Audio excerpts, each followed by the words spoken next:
Okay. So the question paper that we shall be solving today is October-November 2023, paper 2, variant 1.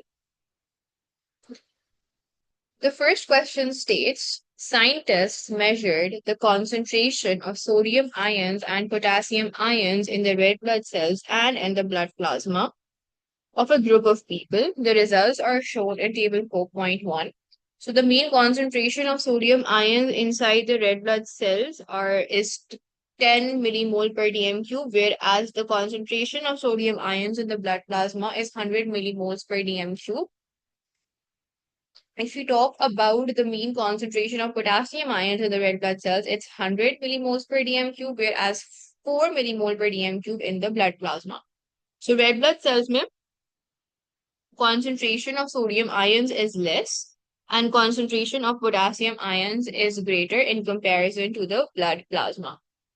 The question is asking us use the information in table 2.1 in table 1.1 to identify and describe the process by which potassium enters the red blood cells from the blood plasma. Now हमारे पास क्या कहते हैं? Red blood cells have a higher sodium ion concentration and the blood plasma has a lower sodium ion concentration. So if the sodium ions are moving from the blood plasma into the red blood cells, then they are moving from a low concentration region to a high concentration region against the concentration gradient, which means that the movement would be via the active transport. So we have to identify the process. The process is basically your active transport, and we have to describe the process. So we have to give a description of the active transport. So 1 mark for identification, 2 marks for description. So the process through which they enter is active transport. Potassium ions enter red blood cells via active transport.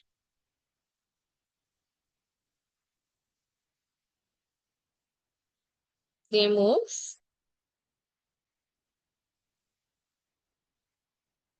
against the concentration gradient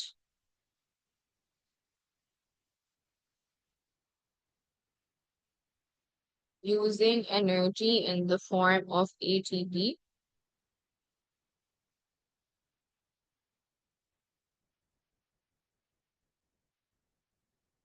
ठीक है? So 1 mark for identification, 1 mark for against the concentration gradient, 1 mark for using energy in the form of ATP. If you want to talk about that they move through carrier proteins, that's also absolutely correct. You can talk about carrier proteins as well. That is also the correct marking point. Yes, Anjal.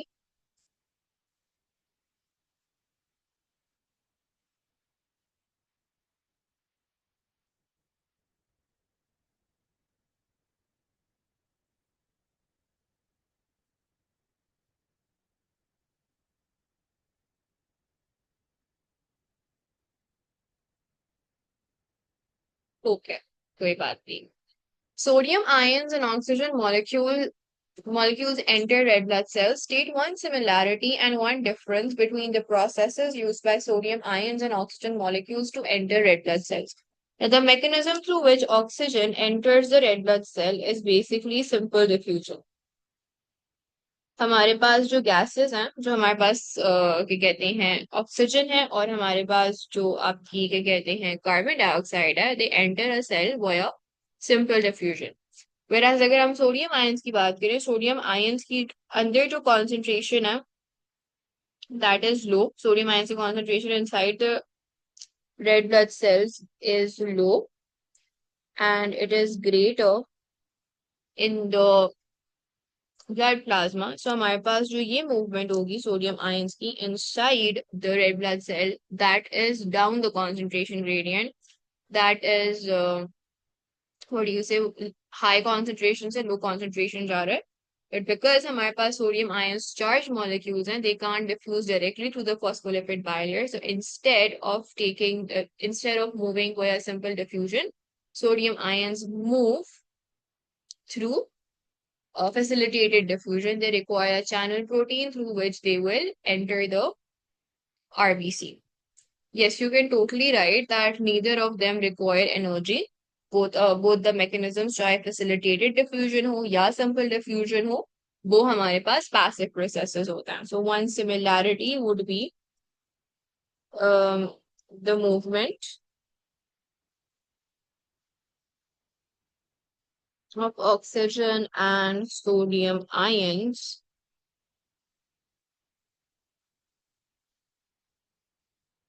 into the RBC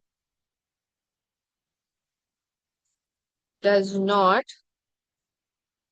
require energy. So you can also say that the movement is passive, वो भी एक correct marking point होता है, या you can also say that the movement of oxygen and sodium ions into the RBC is down the concentration gradient, वो भी correct answer होता. Difference क्या है? Difference ये है that sodium enters via facilitated diffusion, whereas oxygen molecules enter by simple diffusion. Or you can say that sodium ions require a transport protein to move across the phospholipid bilayer, whereas oxygen molecules can directly cross the phospholipid bilayer. Oxygen molecules move into RBCs via simple diffusion,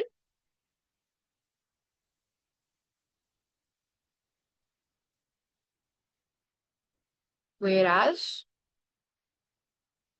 sodium ions move into RBCs via facilitated diffusion.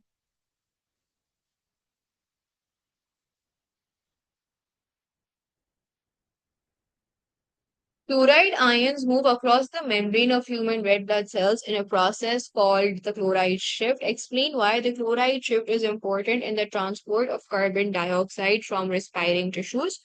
So basically, the hydrogen carbonate ions move out of the red blood cells, disrupting the electrical neutrality or the electrical balance of the RBC. Therefore, to maintain the electrical neutrality, the chloride ions diffuse inside the red blood cell. So, hydrogen carbonate ions move out of the RBC, which disrupts the electrical balance of the cell. The chloride ions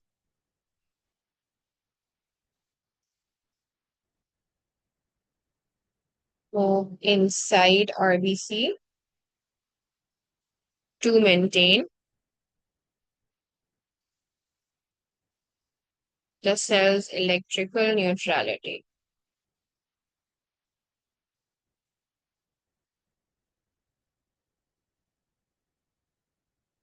ठीक है? Let me see what's going on in the chat box.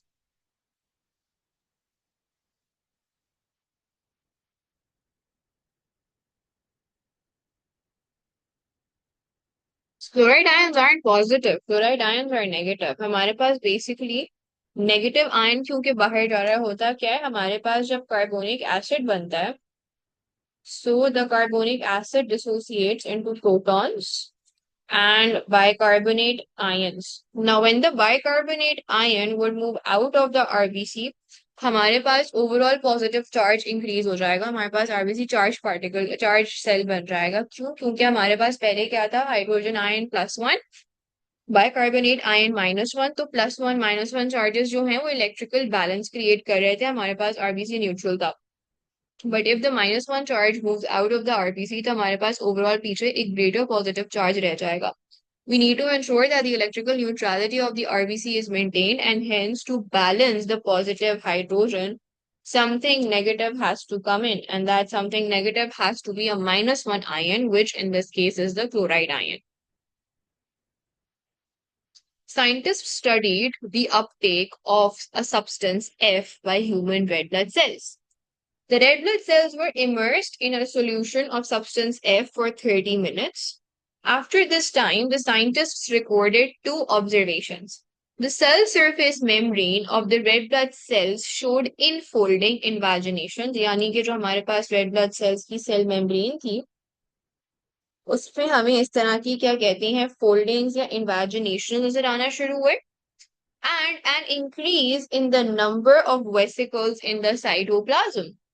Identify the process by which substance F entered the red blood cell. Endocytosis, that's correct.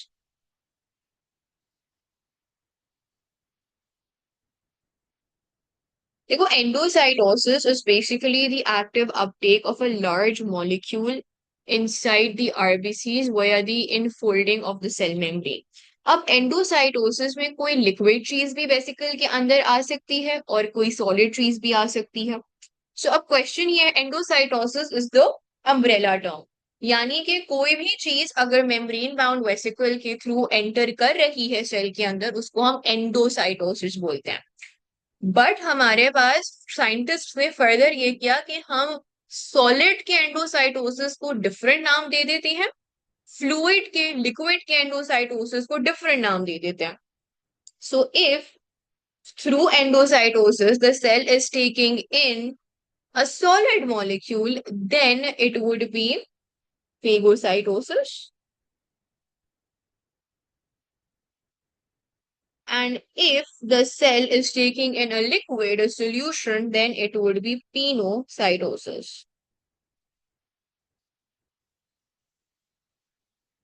Umbrella term ऐसे है कि हमारे पास endocytosis का मतलब ये है दैट इसमें फेगोसाइटोसिस भी आ गया, पिनोसाइटोसिस भी आ गया ना. Endocytosis is basically the active uptake of a substance inside the cell by invaginations और द इनफोल्डिंग ऑफ मेम्ब्रेन, यानी कि कोई भी चीज सेल के अंदर आ रही है मेम्ब्रेन बाउंड वेसिकल की फॉर्म में, उसको हम एंडोसाइटोसिस बुलाते हैं. ठीक है.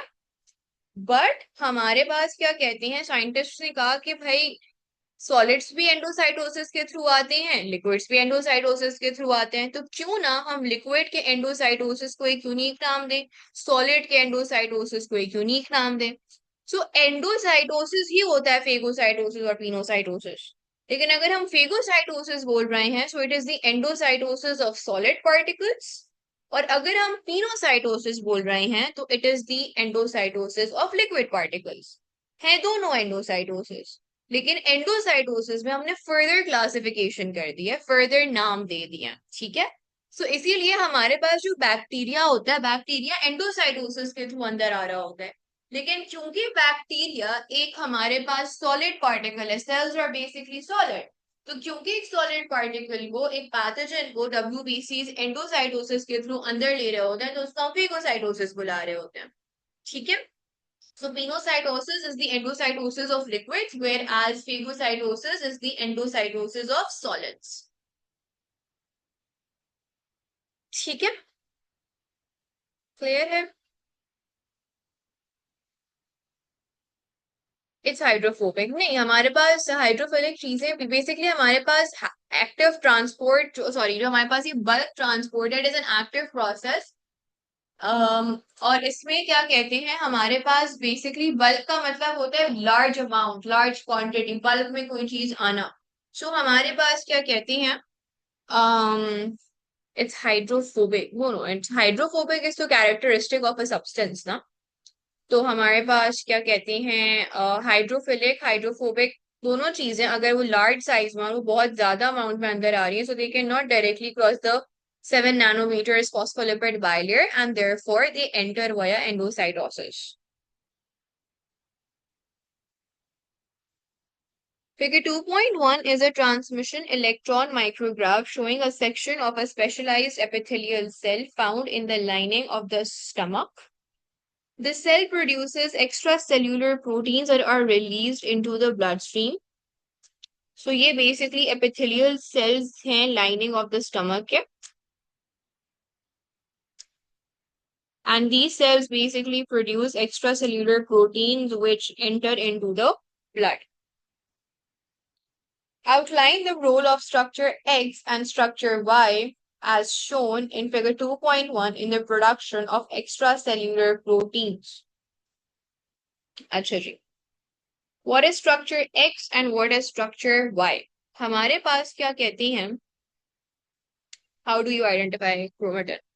हमारे पास न्यूक्लियस में क्या क्या चीजें प्रेजेंट होती हैं? What are the things present in the nucleus?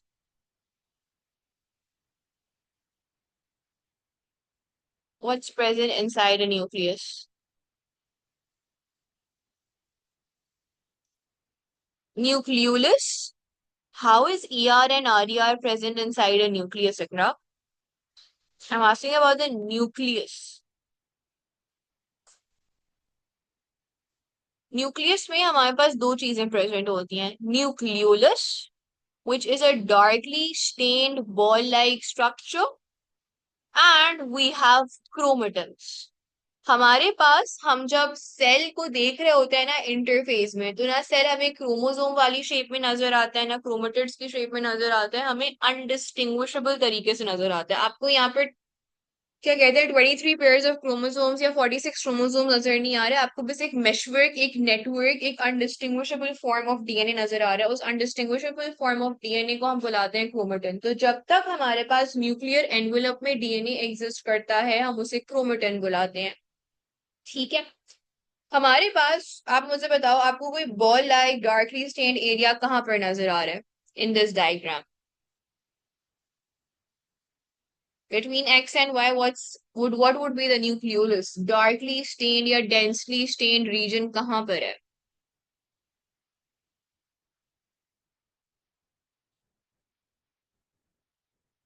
Yeah, that's why the white structure is your chromatin and X is your nucleolus. So this is your nucleolus.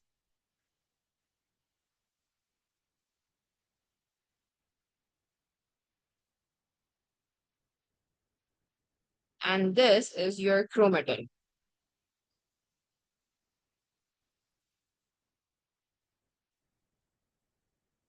Is there any questions?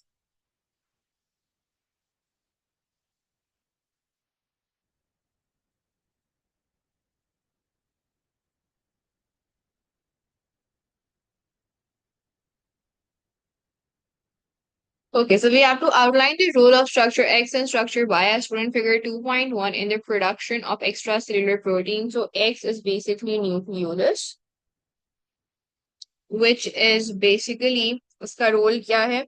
Synthesis of ribosomes.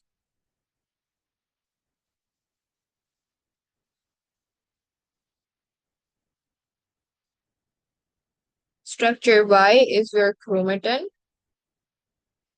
Yes, you can write ribosomal subunits as well.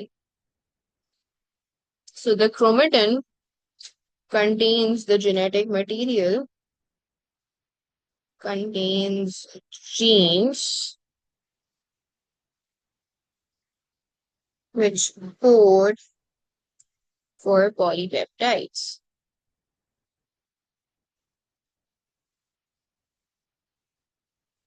The cell in figure 2.1 releases ghrelin, a small protein that acts as a cell signaling molecule.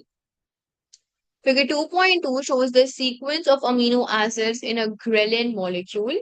So ghrelin is a protein which acts as a cell signaling molecule. The amino acid serine in position 3 in figure 2.2 has been modified by the addition of a saturated fatty acid chain. हमारे पास position 3 पे जो amino acid होता है serine, उसमें हमने add कर दिया है एक फैटी एसिड चेन को। State the level of protein structure shown in figure 2.2. So हमारे पास protein structure हमें नजर आ रहा है, yes, it's a primary structure. Why is it a primary structure? Because primary structure को हम define कैसे करते हैं? Primary structure is defined as the sequence of amino acids in the polypeptide chain. यहाँ पर हमारे पास जो ये अमीनो एसिड्स हैं उनकी फोल्डिंग नहीं हुई है, उनके दरमियान हाइड्रोजन बॉन्डिंग होकर आपकी हेलिकल अल्फा हेलिसेस नहीं बने हैं या आपकी बीटा प्लीटेड शीट नहीं बनी है। तो यहाँ पे हमें ना कोई अल्फा हेलिस नजर आ रहा है ना कोई बीटा प्लीटेड शीट नजर आ रही है। हमें बस एक continuous sequence of amino acids नजर आ रहा है। So this is basically your primary structure.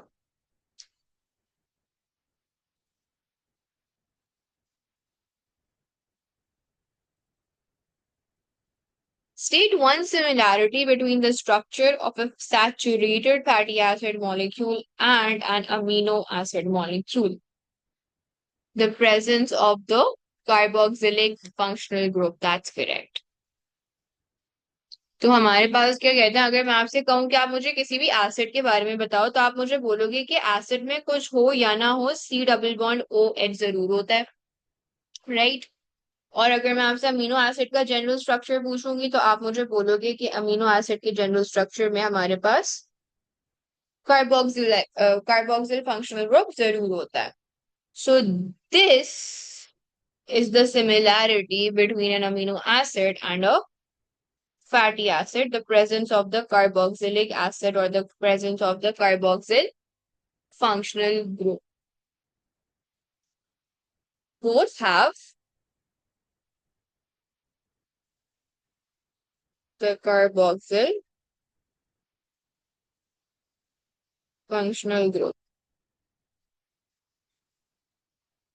The addition of the fatty acid chain allows ghrelin to function as a cell signaling molecule. Suggest how the addition of this fatty acid chain allows the ghrelin to act as a cell signaling molecule. हमारे पास cell signalling molecule में क्या property होती है जिसकी वजह से वो cell signalling molecule कहा जाता है, या वो किसी सेल से जाकर क्या कहते हैं किसी सेल को सिग्नल प्रोवाइड कर सकता है। What's the cell signaling molecule mechanism for cell signaling?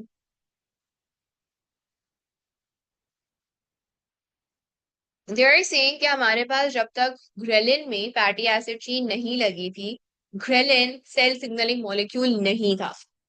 तो क्यों नहीं था ग्रेलिन सेल सिग्नलिंग मॉलिक्यूल? ऐसा क्या डिफरेंट है ग्रेलिन के बारे में कि पहले वो सेल सिग्नलिंग मॉलिक्यूल नहीं था और जब उसमें फैटी एसिड चेन ऐड हुई तो वो सेल सिग्नलिंग मॉलिक्यूल बन गया? What would have happened?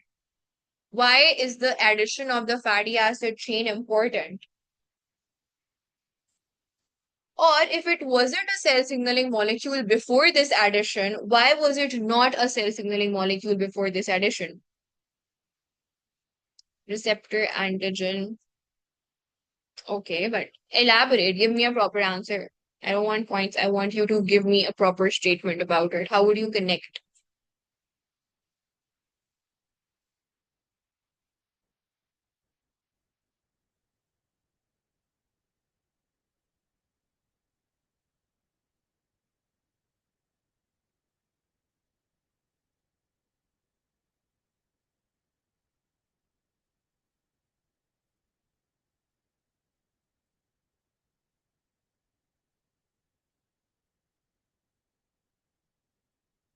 हमारे पास एक सेल सिग्नलिंग मॉलिक्यूल क्या कर describe the cell signalling molecule pathway. क्या होता है सेल सिग्नलिंग में?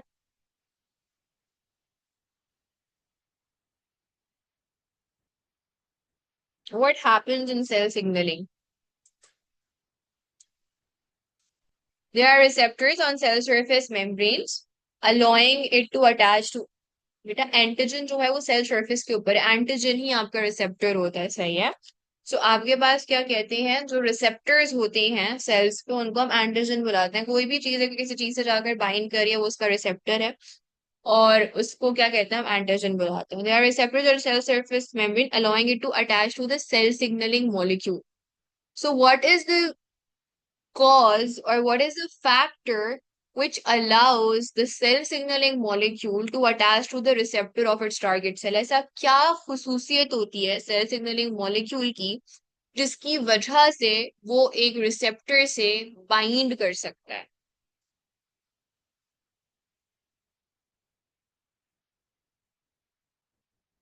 My question is that you are saying that the cell signaling molecule can bind to the receptor present on the cell of the target cell, right? This is what you are saying, Ikra?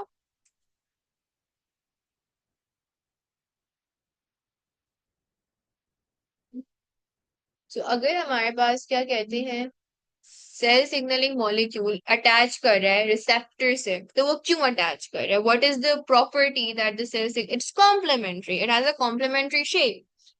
The statement is saying that the addition of the fatty acid allows ghrelin to function as a cell signaling molecule.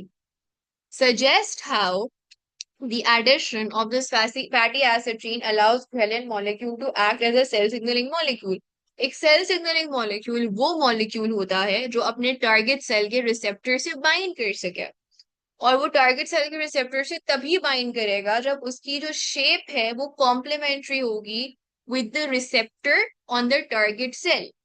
अगर fatty acid के addition से पहले ghrelin अपने target cell के receptor से bind नहीं कर सकता था तो इसका मतलब ये है that it was not complementary to the receptor on its target cell. Does that make sense?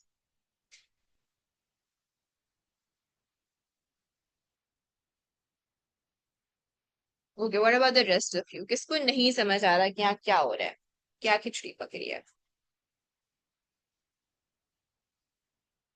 Okay I will draw it. This is a target cell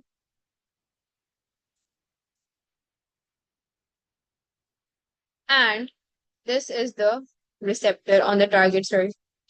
ये इस सेल का एंटीजन है या रिसेप्टर है. इससे हमारे ग्रेलिन ने बाइंड करना because ghrelin is the cell signaling molecule. ये हमारे पास signaling molecule है.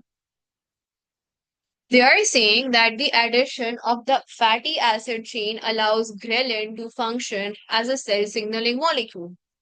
जब तक फैटी एसिड चेन ग्रेलिन में ऐड नहीं हुई थी उससे पहले तक ग्रेलिन जो है वो इस रिसेप्टर से बाइंड नहीं कर पा रहा था.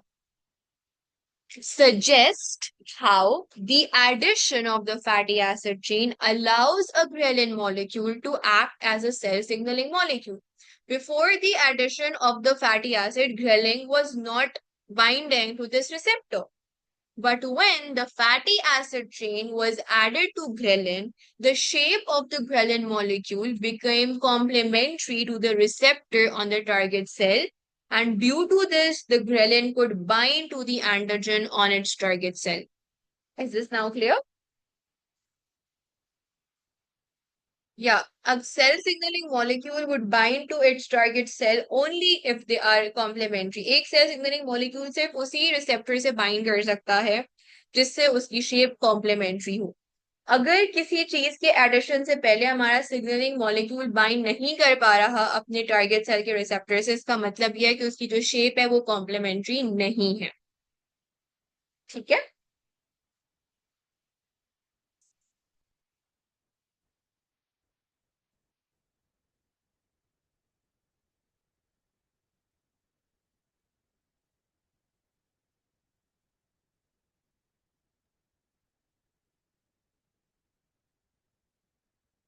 So the addition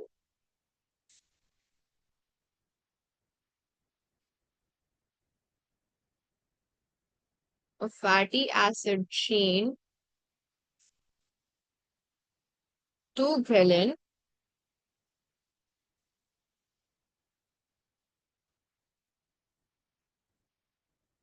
makes the ghrelin molecule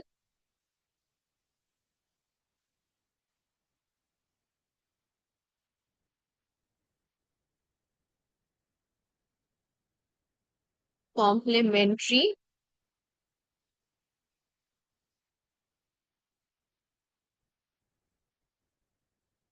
to the receptor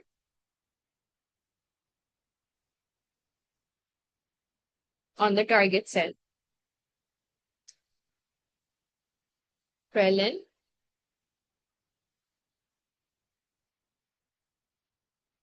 therefore can bind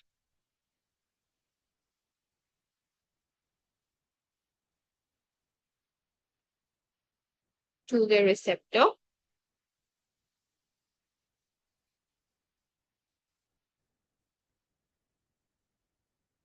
and result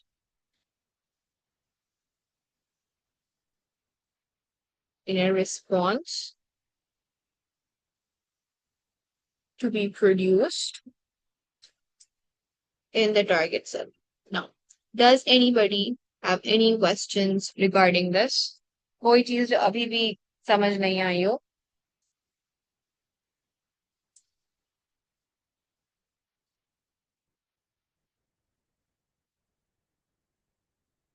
Okay. Scientists have discovered that the gene coding for ghrelin contains 5,000 base pairs. This is a much larger number of base pairs that is needed to code for the ghrelin molecule shown in figure 2.2. Calculate the percentage of base pairs found in the gene that codes for the ghrelin molecule shown in figure 2.2. Show your working and give your answer to one decimal place. अच्छा जी, हमारे पास इस question को आहिस्ता आहिस्ता से समझते हैं. Scientist ने क्या discover किया कि ग्रेलिन जो है वो एक प्रोटीन है. ये हमारे पास ग्रेलिन प्रोटीन है. ये डेफिनेटली एक जीन के थ्रू आया होगा because gene codes for polypeptides, gene codes for your amino acids. तो हमारे पास क्या कहते हैं, we have a gene for ghrelin. That gene which codes for ghrelin chain has 5,000 base pairs. यानी कि वो 5,000 डीएनए न्यूक्लियोटाइड से बनी हुई है और वो जो 5,000 न्यूक्लियोटाइड्स वाली जीन है वो ग्रेलिन को कोड कर रही है. अब अगर हम ग्रेलिन का स्ट्रक्चर देखें तो इसमें कितने अमीनो एसिड्स हैं? We have a total of how many amino acids?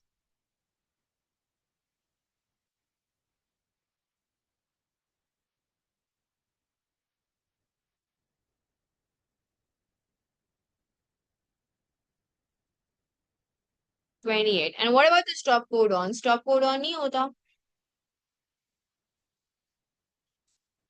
और स्टार्ट कोडॉन नहीं होता. स्टार्ट कोडॉन होता है, स्टॉप कोडॉन होता है. Start codon codes for what? Methionine. Methionine इसका पार्ट नहीं, क्योंकि a lot of times what happens is कि although the first amino acid which is coded in translation is methionine, लेकिन बहुत सारी अमीनो एसिड चेन्स जो है उनमें मेथियोनीन की हमें जरूरत नहीं होती तो वो रिमूव हो जाता है. बट हमेशा हमारे पास जब ट्रांसलेशन स्टार्ट होती है तो हमारे पास पहला अमीनो एसिड जो कोड होता है वो मेथियोनीन होता है. तो एक हमारे पास स्टार्ट कोडॉन होगा जो हमें चाहिए इस अमीनो एसिड के सिंथेसिस के लिए, एक हमारे पास स्टॉप कोडॉन होगा. So the total number of codons, the total number of triplets which were required to code for this amino acids were 30. Do you all agree that 30 triplets were required for our amino acid that we can see on the screen? One is your start codon, the other is your stop codon plus 20. So 2 plus 28 equals to 30 codons or 30 triplets. नहीं समझा? Okay. हमारे पास कोई भी amino acid जब बनता है तो वो कैसे बनता है? हमारे पास पहले ट्रांसक्रिप्शन होती है, फिर हमारे पास ट्रांसलेशन होती है. We always have a stop codon and a start codon. Start codon क्या होता है? AUG with respect to RNA बता रही हूँ. And we have a stop codon which does not code for an amino acid. लेकिन stop codon भी तो important है ना हमारे पास, क्या कहते हैं उसमें, what do you say, protein synthesis में. सो स्टार्ट कोडॉन और स्टॉप कोडॉन चाहिए. A triplet which is starting, a triplet which is putting an end to our translation. ये दो कोडॉन्स लाजमी चाहिए. और फिर हमें बीच में ये 28 ट्रिपलेट्स चाहिए क्योंकि हर ट्रिपलेट, हर कोडॉन एक अमीनो एसिड को कोड कर रहा है. So one triplet for glycine, one triplet for serine, another triplet for serine, and so on and so forth. So we have 28 amino acids. So for these 28 amino acids, हमारे पास कितने triplets होंगे? 28 triplets होंगे. So 28 triplets are coding for all these amino acids.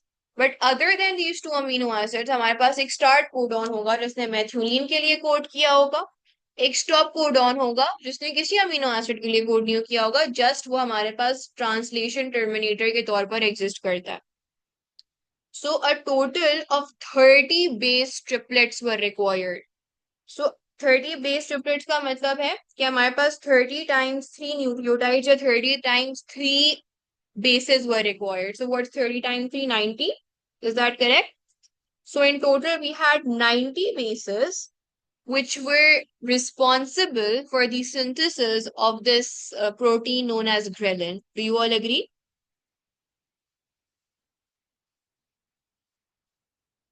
Anybody who's confused about this working? So we have 90 bases in total, which are coding for, or which are the coding part of the gene that would code for ghrelin. So the scientists have discovered that the gene coding for ghrelin contains 5,000 base pair. This is a much larger number of base pairs than is needed to code for the ghrelin molecule shown. How much is needed? 90 base pairs are needed. 90 participate कर रहे हैं बस. Calculate the percentage of base pairs found in the gene that codes for the ghrelin molecule shown in figure 2.2. यानी कि जो coding part of the DNA है ना, of the gene है, आप उसकी परसेंटेज बताओ. So we have 90 base pairs that code for ghrelin upon the total number of base pairs, which is 5,000 into 100. This would come out to be 1.8%. Anybody who's confused, anybody जिसको नहीं समझ आया? Yes, Eamon.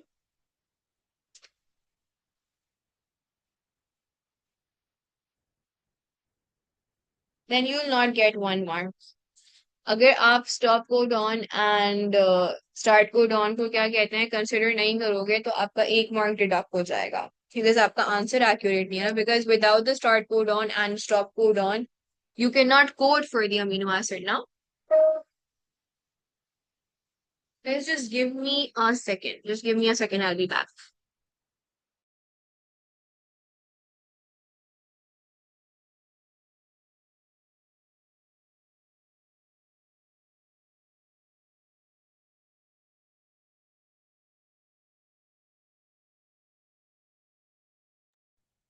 ठीक है, क्योंकि question हमसे क्या पूछ रहा है? Calculate the percentage of base pair found in gene that codes for the ghrelin.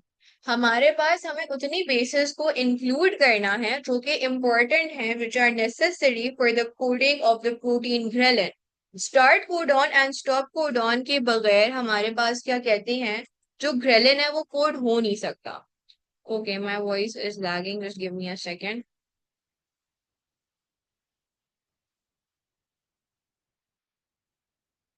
Is it better now? I hope so it will be better now. So I was basically saying कि देखो हमसे question में क्या बोल रहा है, that the person we need to calculate the percentage of base pairs found in the gene that codes for the ghrelin molecule. वो number of bases जो कि code कर रही हैं ghrelin molecule को. Without the start codon, without the stop codon, हमारे पास कैसे transcription और translation होगी, right? So the start codon and the stop codon are essential triplets for the coding of any protein.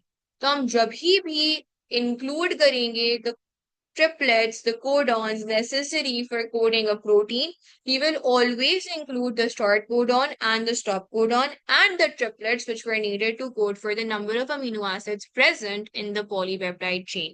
ठीक है?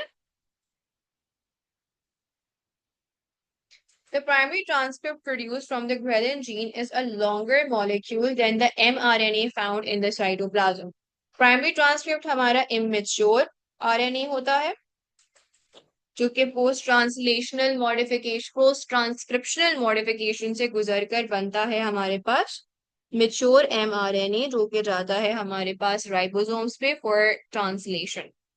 So the primary transcript that is produced is a longer molecule, is a larger molecule than the mRNA, which is found in the cytoplasm. Explain how the primary transcript is modified before translation. So हमारे पास क्या होता है, हमारे पास RNA splicing होती है. Even I think so आपको RNA splicing में confusion थी.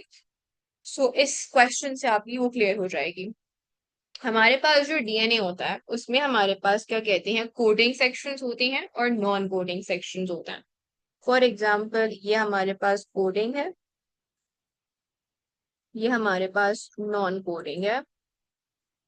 This is coding, this is non coding and so on and so fourth. जो कोडिंग सेक्शंस हैं उनको हम एक्सॉन्स बुलाते हैं, जो नॉन कोडिंग सेक्शंस हैं इनको हम इंट्रॉन्स बुलाते हैं. एंड ऑब्वियसली इसको याद करने का जो आसान तरीका होता है, क्योंकि अक्सर बच्चे कंफ्यूज हो जाते हैं कि भाई इंट्रॉन क्या है और एक्सॉन क्या होता है, कोडिंग कौन सा है और नॉन कोडिंग कौन सा है. तो इसका आसान तरीका है, हमारे पास क्या कहते हैं, जो चीज एग्जिट करेगी न्यूक्लियस से, यानी कि एमआरएनए में जो प्रेजेंट होगी वो हमारे पास बेसिकली, जो एमआरएनए में चीज प्रेजेंट होगी that would exit the nucleus, because mRNA आपके न्यूक्लियस को एग्जिट करके कहाँ जाता है, साइटोप्लाज्म में जाता है. तो हमारे पास एग्जिट जो चीज होगी न्यूक्लियस से और एमआरएनए के अंदर, वो एक्सॉन्स होंगे. क्यों? क्योंकि वो कोडिंग पार्ट होंगे. MRNA would always have the coding part, not the non coding part. तो हमारे पास the part of the RNA which exits the nucleus is your exons. It's the coding part. होता क्या है कि हमारे पास जब DNA की ट्रांसक्रिप्शन होती है तो हमारे पास एज इट इज एक कॉम्प्लीमेंट्री RNA बन जाता है. अब इस कॉम्प्लीमेंट्री RNA में कोडिंग सेक्शंस भी होते हैं और नॉन कोडिंग सेक्शंस भी होते हैं. नॉन कोडिंग सेक्शंस का कोई फायदा नहीं है, because they are not coding for any amino acids, so they are not suppose to be part of the mRNA. सही है. तो हम क्या करते हैं, हम नहीं करते, मतलब नेचर क्या करता है, नेचर ये करता है कि with in the nucleus before the mRNA exits, वो क्या करता है, प्राइमरी ट्रांसक्रिप्ट से जो आपके नॉन कोडिंग सेक्शंस हैं उनको रिमूव कर देता है, उनको कट कर देता है via the enzyme known as the spliceosome, और इस प्रोसेस को हम बुलाते हैं splicing. Splicing is the removal of introns, removal of the non-coding sections from the primary transcript. So बीच बीच में जहां जहां इंट्रॉन्स होंगे, जहां जहां नॉन कोडिंग सेक्शन होगा प्राइमरी ट्रांसक्रिप्ट में, उसको कट कर दिया जाएगा, उसको रिमूव कर दिया जाएगा यूजिंग द एंजाइम स्प्लाइसियोसोम, और इस प्रोसेस को हम स्प्लाइसिंग बुलाते हैं. And once the introns are remove, तो हमारे पास जितने भी एक्सॉन्स होते हैं, जितने भी कोडिंग पार्ट्स होते हैं, उनको आपस में ज्वाइन कर दिया जाता है. And once all the exons, all the coding parts have been join together, हम उस मॉलिक्यूल को mRNA बुलाते हैं, मेच्योर mRNA बुलाते हैं, which would now exit the DNA. So like at what phase does it occur?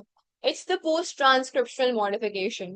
It occurs after transcription, before translation. हमारे पास ये nucleus के अंदर होता है और हमारे पास क्या कहते हैं, basically the primary transcript, the immature RNA does not leave the nucleus, because if it would leave the nucleus, it would not be able to bind to the ribosomes for translation.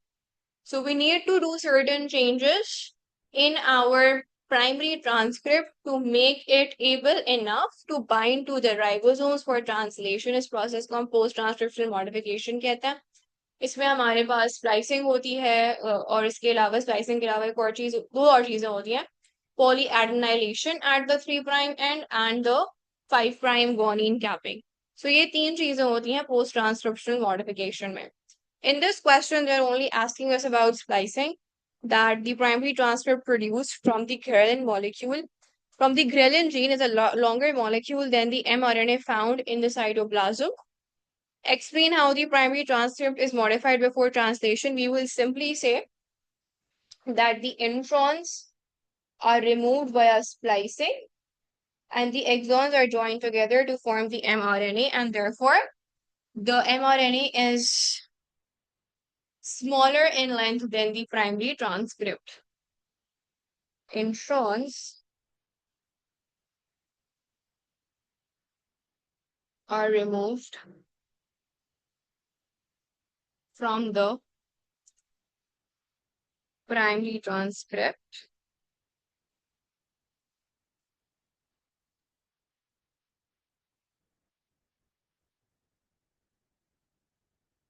and only the exons are joined together to form the mRNA.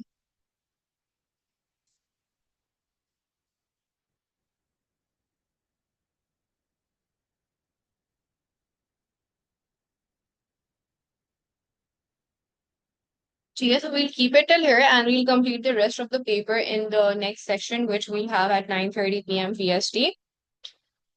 So yeah, any questions so far? What is a cascade reaction? Cascade reaction is something which is not part of your syllabus. आप ये पढ़ोगे A2 में, लेकिन cascade आपका जब भी cell signalling molecule bind करता है, क्या कहते हैं आपकी टारगेट सेल से, तो उस टारगेट सेल में मल्टीपल रिएक्शंस होते हैं. मल्टीपल रिएक्शंस जब होते हैं, so one reaction would lead to another reaction would lead to another reaction. That is known as a cascade reaction. जब भी सेल सिग्नलिंग मॉलिक्यूल आकर बाइंड करता है अपने टारगेट सेल से, सो उस टारगेट सेल में एक सीरीज ऑफ रिस्पॉन्स क्या कहते हैं ट्रिगर होते हैं. I have is explained cascade reaction when I was teaching cell signaling molecule to you guys as well. But it is not something जिसकी डिटेल्स आपको भी पता होनी चाहिए. डिटेल्स आप लोग A2 में पढ़ते हो, जब आप लोग होम्योस्टेसिस पढ़ोगे तो उसमें आप कैस्केड रिएक्शन सारा डिटेल में पढ़ोगे. उसमें आपको बहुत सारे रिएक्शंस याद करने होते हैं. At your level, the only thing you need to know about a cascade reaction is that whenever a cell signaling molecule binds to the target cell, a series of reactions are triggered.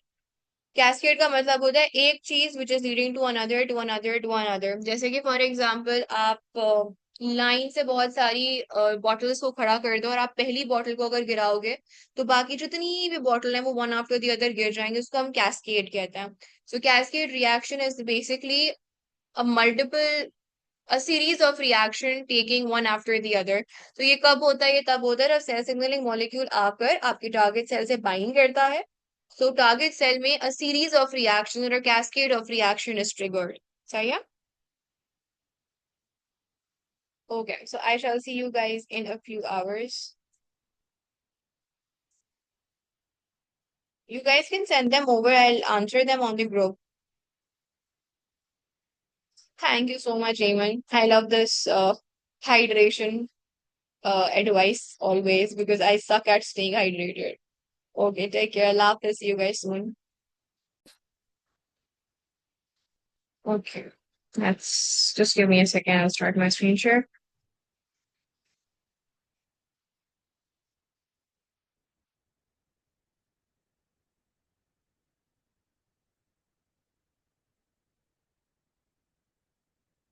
Okay,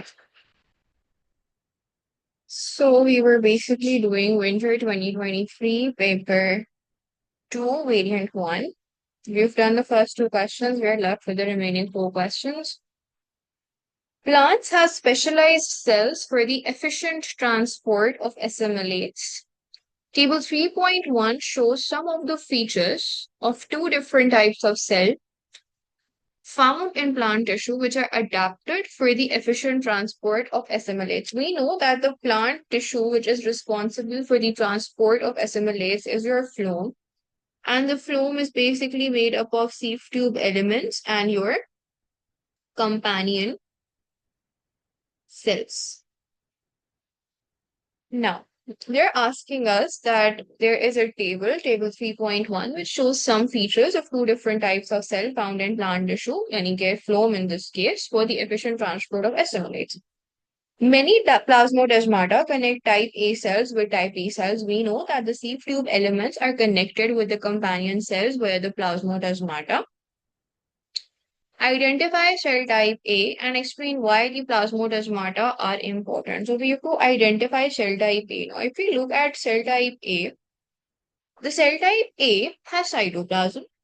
The cell type A does not have any nucleus. The cell type A has a few mitochondria. Cell type A has cellulose in the cell wall and it does not have ribosomes. On the other hand, if we see cell type B, it has your cytoplasm, it has your nucleus, it has a lot of mitochondria, which means a lot of ATP is being produced by the cell. It has cellulose in the cell wall and it also has ribosomes, which means कि इसके अपना protein synthesis machinery भी हो सकती है या होगी. So now, can you guys tell me that cell type A जो है ये वाला cell, would that be your sieve tube element or would that be your companion cell?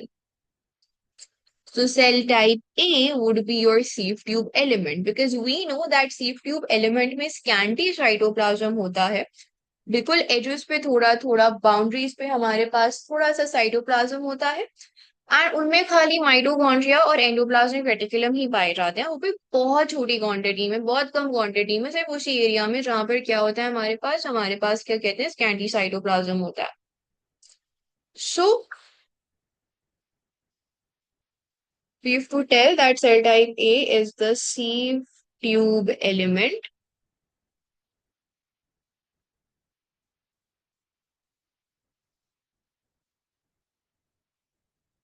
Can say sieve tube element of phloem tissue.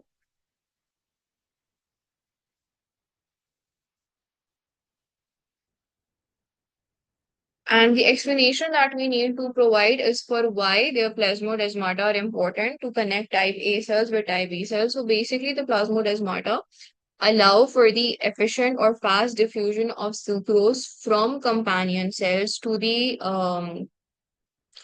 sieve tube elements via the simplest pathway. So plasmodesmata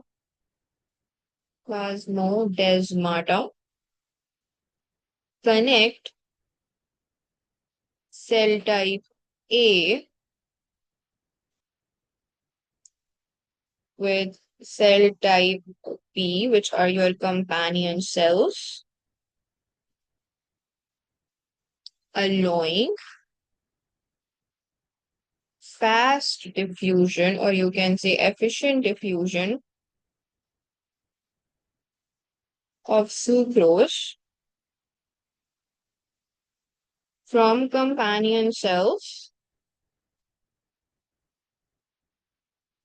into cell A through simplest path. If you don't want to write about the simplest pathway, वो भी सही है, बल्कि simplest pathway ना ही लिखो, खाली simply अगर आप ये लिख दोगे ना कि क्योंकि साइटोप्लाज्म इनके आपस में कनेक्टेड है और एक कंपेनियन सेल से दूसरे सीव ट्यूब एलिमेंट में जो ट्रांसपोर्ट है वो एफिशिएंट हो जाएगी because of the direct cytoplasmic channels between them, you will get your names.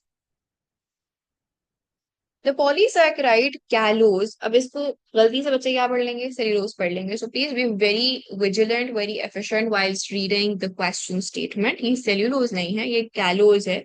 It is a polysaccharide which we have not studied. हमें देखकर भी लग रहा है कि हमने ऐसी कोई शेप शायद पहले नहीं पढ़ी हुई हो. अच्छा जी. The polysaccharide callose is found in the cell walls of cells close to plasmodesmata. Figure 3.1 is a simplified diagram showing the structure of callose. Not all hydrogen atoms are shown. तो सारे hydrogen atoms नहीं दिखाए गए. Complete table 3.2 to compare the structure of a callose molecule with a cellulose molecule. अच्छा जी. Now हमारे पास क्या कहते हैं, जो हमारे पास मोनोसैकेराइड्स हैं हमें उनका बताना है. तो मोनोसैकेराइड कैलोस का बताया हुआ है, बीटा ग्लूकोज है. सेल्यूलोज मॉलिक्यूल का हमें पता है कि इसके भी जो हमारे मोनोमर्स होते हैं वो कौन से होते हैं, बीटा ग्लूकोज मोनोमर्स होते हैं. ठीक है. उसके बाद बॉन्ड कनेक्टिंग द मोनोमर्स. अब आप देखो हमारे पास जो बॉन्ड है जो कि कनेक्ट कर रहा है एक कैलोस के मोनोमर को दूसरे से, सो इसका कार्बन 1 है और जो ग्लाइकोसिडिक बॉन्ड है वो कार्बन नंबर 3 से क्या कहते हैं एसोसिएट कर रहे हैं दूसरे मोनोमर के. Let me use a lighter colour. So this is carbon 1, this is carbon 3. तो यहाँ पे जो हमारे पास बॉन्ड है that is 1,3 glycosidic bond, not 1,4. So we'll write 1,3 glycosidic bond.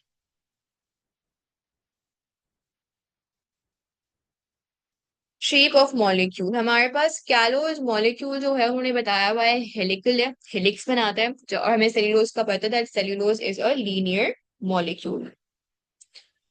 Orientation of monosaccharides in the molecule, हम clearly देख सकते हैं कि जो हमारे पास इसका ग्लाइकोसिडिक बॉन्ड है उसकी जो ओरिएंटेशन है वो सेम है, कोई भी फ्लिपिंग कोई भी रोटेशन नहीं हो रही. So we would say that The glucose molecules or the monomers in callose are not rotating. They're in the same plane. So monomers, or you can say monosaccharides, are not rotating and are at the same plane. Or you can say same way up, whatever you want to say. Hydrogen bonding is important for movement of water through xylem vessels in a plant.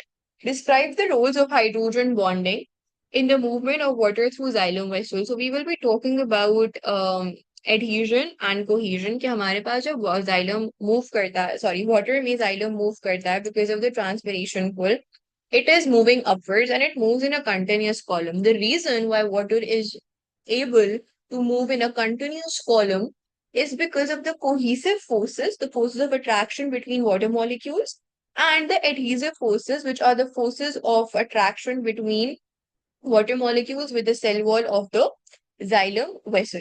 So these two forces of attraction enable the formation of continuous column of water during its movement because of the transpiration pull. Water moves up in the xylem in a continuous column due to the transpiration pull.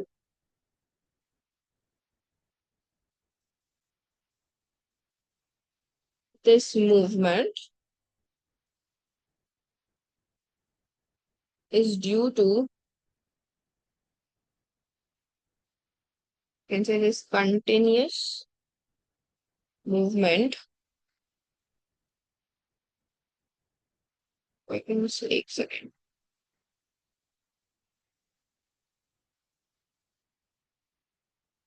This movement in a continuous column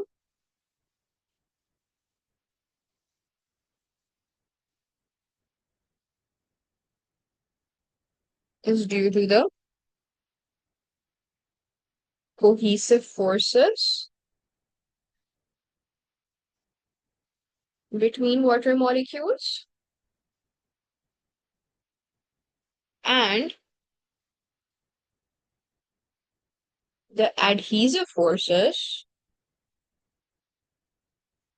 between the cell walls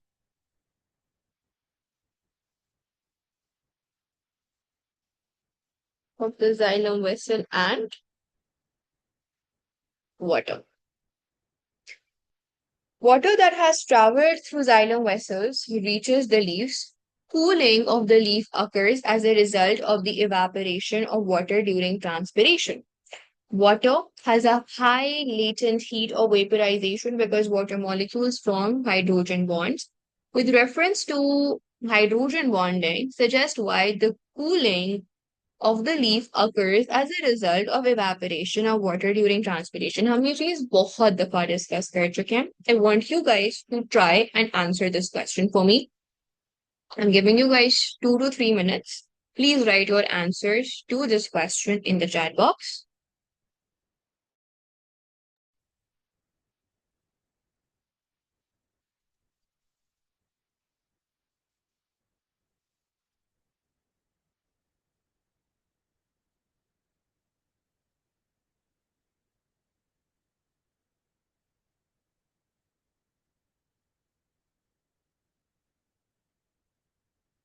Yeah, the hydrogen bonding between the water molecules need to be overcome in order for the change of state or in order for evaporation to take place. Yes.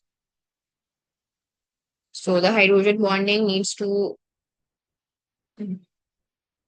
be broken in order to change state. Then what? How are you relating this with the cooling effect?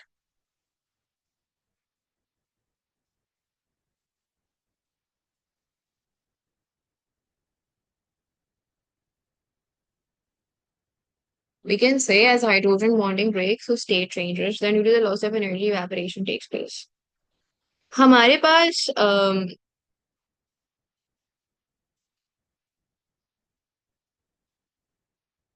loss of energy and loss of heat is same thing. हमारे पास can you guys tell me कि जो ये heat है ये कहाँ से आ रही है?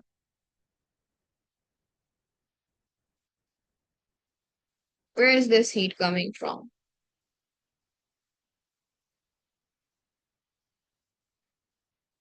I know that you guys are have the correct concept, but आपका answers coherent नहीं है.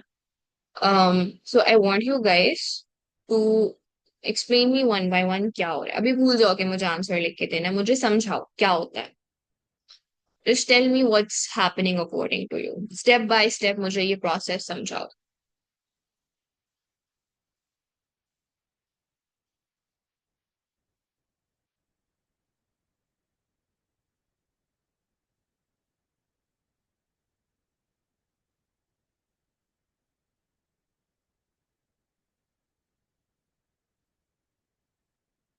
अगर हीट सन से आ रही है तो सन की हीट एनर्जी लूज हो रही है अगर इस कॉन्सेप्ट से तो इससे लीफ को कैसे कूलिंग इफेक्ट प्रोवाइड हो रहा है, लीफ कैसे ठंडा हो रहा है, प्लांट कैसे ठंडा हो रहा है.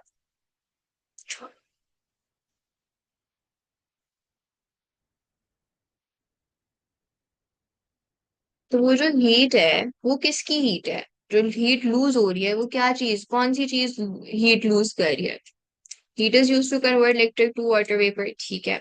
जो ये हीट एनर्जी है वो कहाँ से आ रही है? ये किधर प्रेजेंट है heat energy?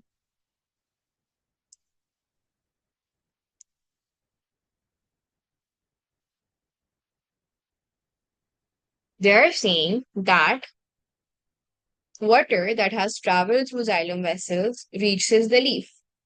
Cooling of the leaf occurs as a result of the evaporation of water during transpiration. Water evaporate हो रहा है ड्यूरिंग ट्रांसपिरेशन, जिसकी वजह से लीफ जो है वो कूल हो रहा है. यानी कि लीफ की जो हीट एनर्जी है वो लूज हो रही है. कोई भी चीज ठंडी कब होती है? वो अपनी हीट एनर्जी लूज करती है. हमारे पास क्या कहते हैं, अगर वाटर से आप क्या कहते हैं आइस क्यूब बनाते हो, तो हमारे पास हो क्या रहा होता है, वाटर की जो हीट एनर्जी है वो रिलीज हो रही होती है, जिसकी वजह से हमारे पास क्या कहते हैं जो वाटर पार्टिकल्स हैं वो करीब आ रहे होते हैं और हमारे पास क्या कहते हैं आइस क्यूब बनता है. यही होता है. तो हमारे पास बेसिकली कोई भी चीज अगर कूल हो रही होती है, कोई भी चीज अगर कूल हो रही होती है वो अपनी हीट एनर्जी लूज कर रही होती है. अगर हमारे पास कूलिंग ऑफ द लीफ हो रही है as a result of the evaporation of water during transpiration, so ये जो हीट एनर्जी है वो कहाँ से आ रही है? The hydrogen bond, it won't happen easily. When enough energy is provided to the water, it is converted to steam through sunlight. Steam का लफ्ज हम यहाँ पे यूज नहीं करेंगे, वाटर यूज करेंगे. अगर ये सनलाइट की एनर्जी है, सनलाइट एवेपोरेशन करवा रही है सारी, तो हमारे पास क्या कहते हैं सन को ठंडा होना चाहिए ना. सन की हीट एनर्जी यूज अप हो रही है, सन अपनी हीट एनर्जी यूज कर रहा है in converting the water into water vapour. The heat is present in the leaf from absorbed from the sunlight, yes, and the air surrounding, and it is used by water molecules during evaporation and transpiration. Quite close, Ansel, very good. The evaporation cools the leaf as breaking the hydrogen bonds between the water molecules requires a large amount of energy. This energy is absorbed from the leaf surface as water molecules leave as gas. They take heat with them, lowering the temperature. Yeah. So Jannat and Anzal's answers are pretty much close. So you guys are almost there. देखो अब मैं एक दफा अच्छे से explain करती हूँ, because देखो कूलिंग इफेक्ट का जो क्वेश्चन है वो बहुत आसान होता है. उसके कॉन्सेप्ट को समझने में या इमेजिन करने में थोड़ी सी मुश्किल होती है, विच इज फेयर इनफ, मुझे भी होती थी एज ए स्टूडेंट. देखो हमारे पास क्या है, हमारे पास ये लीफ है. अभी मैं क्या कहते हैं इसके मीजोफिल सेल्स वो सारी चीजें नहीं ड्रॉ करी, ये एक लीफ है सही है, दिस इज अ लीफ. अब ये लीफ क्या कर रहा होता है, लीफ दिन में इस पे क्या पड़ रही होती है, धूप पड़ रही होती है, सनलाइट आ रही होती है. सनलाइट वो एब्जॉर्ब करता है. सनलाइट वो क्यों एब्जॉर्ब करता है? फोटोसिंथेसिस के लिए. सनलाइट आपके मीजोफिल सेल्स में जो क्लोरोप्लास्ट हैं वो सब एब्जॉर्ब कर रहे होते हैं, जिसकी वजह से the light energy is being absorbed by the leaf cells, by the mesophil cells.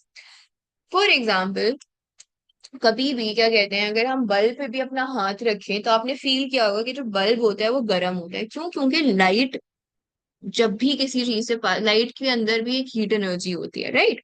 तो हमारे पास जब सनलाइट एब्जॉर्ब करते हैं ना मेसोफिल सेल्स, तो उनके अंदर एनर्जी, ऐसे समझो, भर जाती है, उनके अंदर एक हीट एनर्जी होती है। अब मेसोफिल सेल्स की जो सरफेस है, मेसोफिल सेल है ये, इस मेसोफिल सेल की सरफेस पे वाटर है। और हमने पढ़ा हुआ है कि जो ये वाटर है वो क्या होता है, ये वाटर जो है वो इवेपोरेट कर जाता है। अब मेसोफिल सेल्स की जो सरफेस है, अगर उससे वाटर इवेपोरेट कर रहा है, तो वाटर को लिक्विड से वेपर में या गैस में कन्वर्ट करने के लिए हमें हीट चाहिए होती है। उस हीट को हम क्या बुलाते हैं? Latent heat of vaporisation.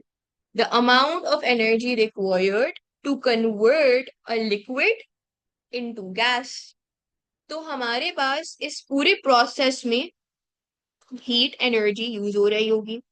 और वो हीट एनर्जी क्या कर रही होगी? लिक्विड में जो बॉन्डिंग्स ऑफ द मॉलिक्यूल्स होती हैं वो क्लोजर टुगेदर होती हैं, वो बॉन्ड्स ब्रेक होंगे।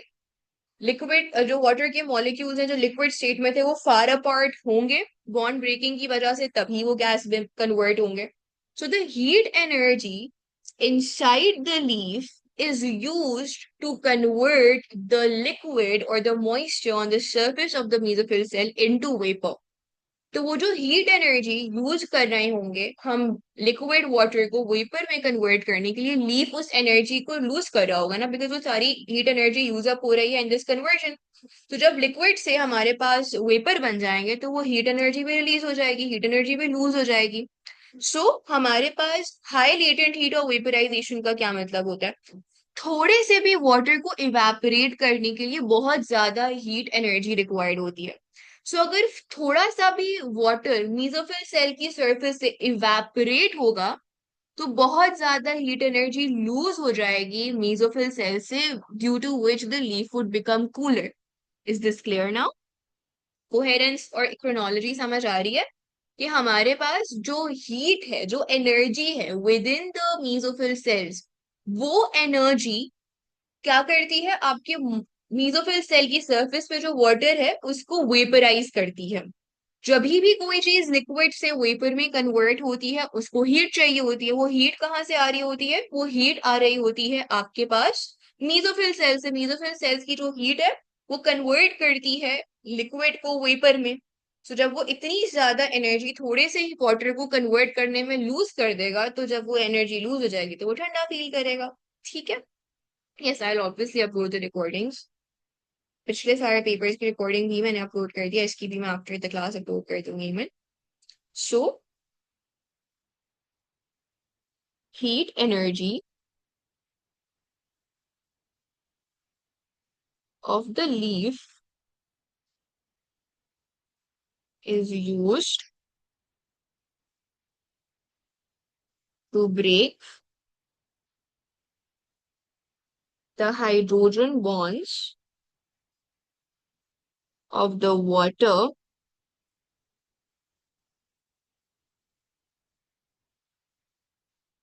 for evaporation.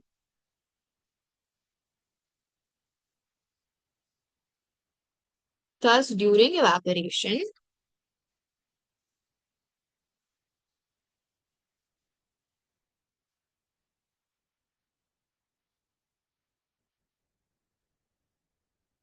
large amount of heat is lost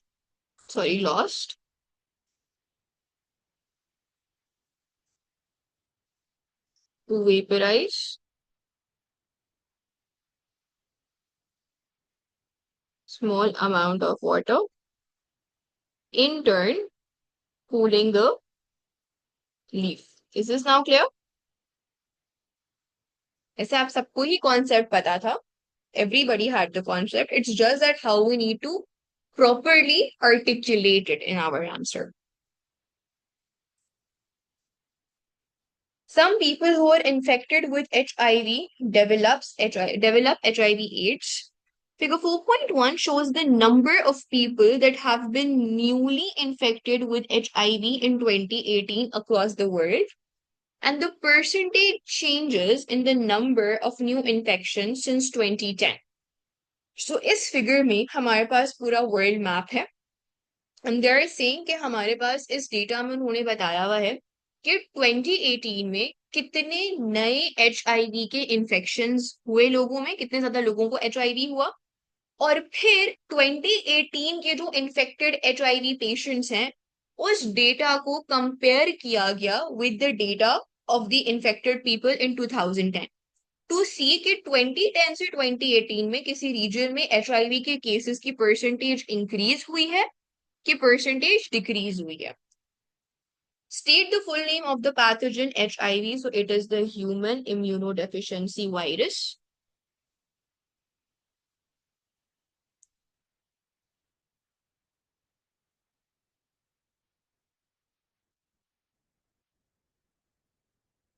Using only the data in figure 4.1, state what can be concluded about the change in number of new HIV infections across the world between 2010 and 2018. You may use the letters in figure 4.1 to identify the regions of the world.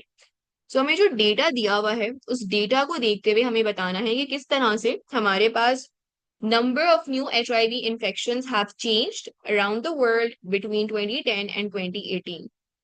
अच्छा जी, अगर हम बात करें North America and west and central Europe की, तो हमारे पास यहाँ पर 12% डिक्रीज हुआ है बिटवीन 2010 टू 2018. कैरेबियन में 16% डिक्रीज हुआ है. लैटिन अमेरिका में 7% डिक्रीज हुआ है. वेस्टर्न एंड सेंट्रल अफ्रीका में 13% डिक्रीज हुआ है. ईस्ट एंड सदर्न अफ्रीका में 28% डिक्रीज हुआ है. एंड एशिया पैसिफिक में 9% डिक्रीज हुआ है. इंक्रीज हमें कहाँ नजर आ रहा है? इंक्रीज हमें दो रीजन्स में नजर आ रहे हैं. 29% इंक्रीज कहाँ पर आया है? Eastern Europe and central Asia में. और 10% इंक्रीज कहाँ पर आया है? Middle east and north Africa में. हमारे पास इस ट्रेंड से आप क्या कंक्लूड कर सकते हो? ओवरऑल अक्रॉस द ग्लोब 2010 से 2018 में डिक्रीज ज्यादा हुए हैं न्यू इन्फेक्शन के केसेस या इंक्रीज ज्यादा हुए हैं?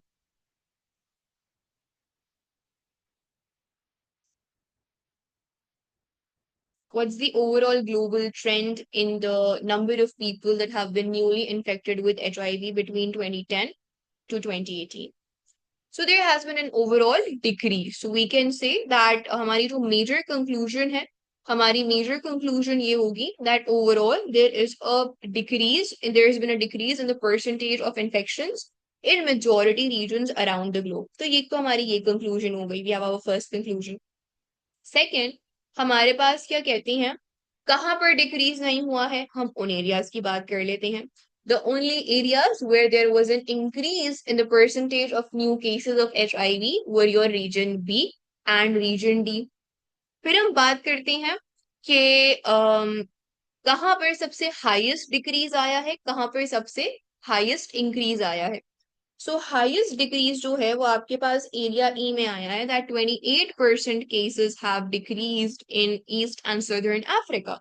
So the biggest percentage decrease has been noticed in East and Southern Africa. And हमारे पास क्या कहते हैं, highest percentage increase क्या आया है? Eastern Europe and Central Asia में आया है. हम smallest percentage decrease की भी बात कर सकते हैं कि सबसे कम decrease आपका लैटिन अमेरिका में आया है. So ये एक ऐसा सवाल है जिसमें हम easily mark score कर सकते हैं सिर्फ डेटा को मद्देनजर रखते हुए. Is this clear? Any questions?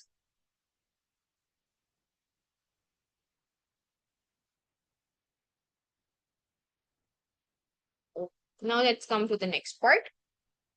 People who develop HIV/AIDS have fewer T helper cells as the pathogen destroys these cells. This makes them more susceptible to tuberculosis.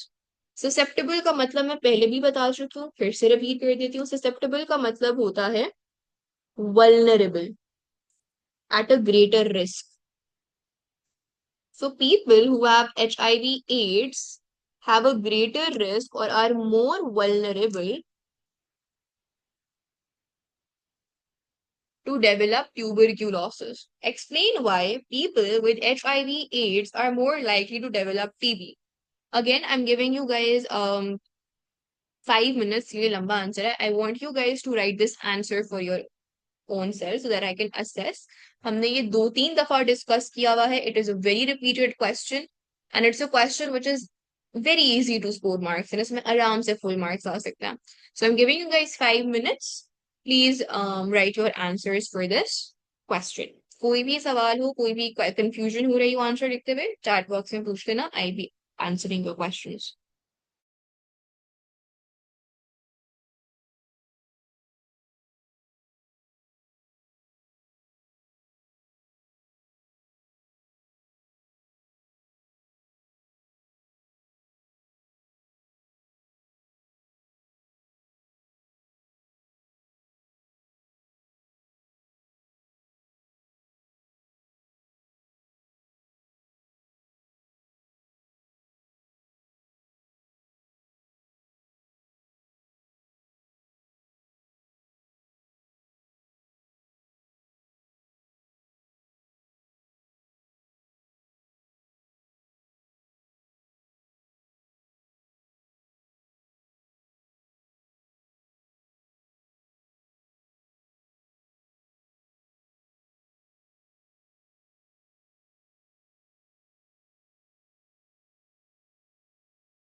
Okay, let me read the answers. Roma, I'll answer this concern of yours on WhatsApp. ठीक है मैं आपको क्या कहते हैं class के बाद I'll reply to this question of yours. सही है? I've read it. As the T helper cells activate B lymphocytes and activate T cells. अच्छा यहाँ पे आंसर आप T killer cells लिखोगे. And macrophage, so when they decrease, the immune response becomes weak. Macrophage and B cells are not working properly, so the body cannot form enough antibody अच्छा सबसे आइए answer सिर्फ एक चीज आपके T helper cells आपके phagocytes को activate नहीं करता है बिकॉज आपके पास क्या कहते हैं टी हेल्पर सेल जो साइटोकाइंस रिलीज करता है ना वो cytokines basically activate B cells and T killer cells only the reason why हम मार्क्स की में ये जुमला देखते हैं कि because of the lack of T helper cells हमारा इफेक्टिव फेगोसाइटोसिस भी कम हो जाता है इसका ये मतलब नहीं है कि हमारे पास मैक्रोफेजेस को टी हेल्पर सेल्स स्टिमुलेट नहीं कर पाते आपको याद होगा मैंने बताया था कि जो एंटीबॉडीज होती हैं उनके अपने कांस्टेंट रीजन से कोट कर लेती हैं इसे किसी भी पैथोजन की सरफेस को तो अगर वो किसी भी पैथोजन की सरफेस को कोट कर लेती हैं इससे क्या होता है कि फेगोसाइट्स के लिए उस पैथोजन को आइडेंटिफाई करना और उसको इनगल्फ करना आसान हो जाता है because it is tagged with antibodies so because हमारे पास टी हेल्पर सेल्स कम साइटोकाइन सिक्रीट कर रहे होंगे कम बी सेल्स ट्रिगर हो रहे होंगे कम एंटीबॉडीज बन रही होंगी तो कम एंटीबॉडीज अपने कांस्टेंट रीजन के थ्रू बाइंड कर रही होंगी या कोट कर रही होंगी एंटीजन की सरफेस को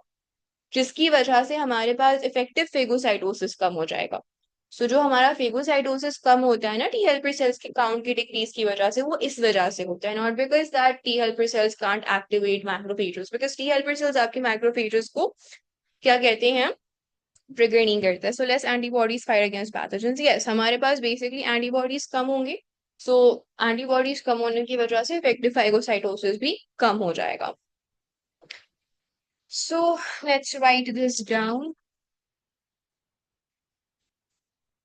if we have so TB is an infectious disease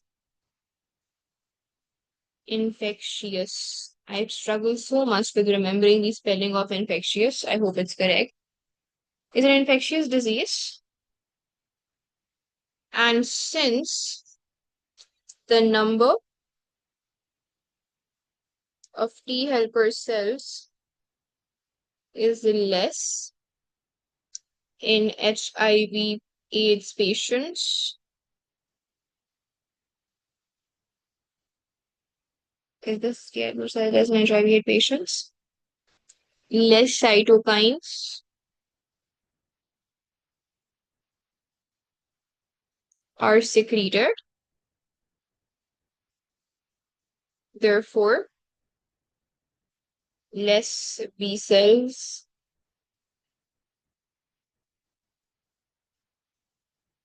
are stimulated.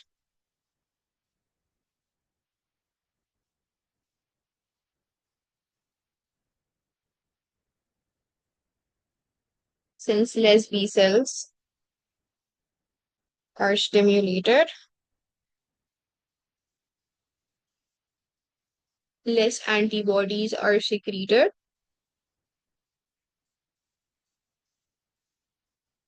Therefore, both the innate immune response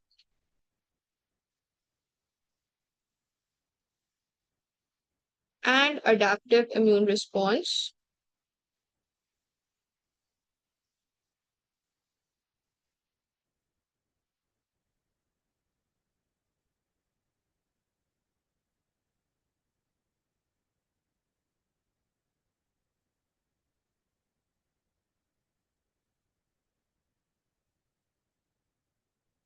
is weaker.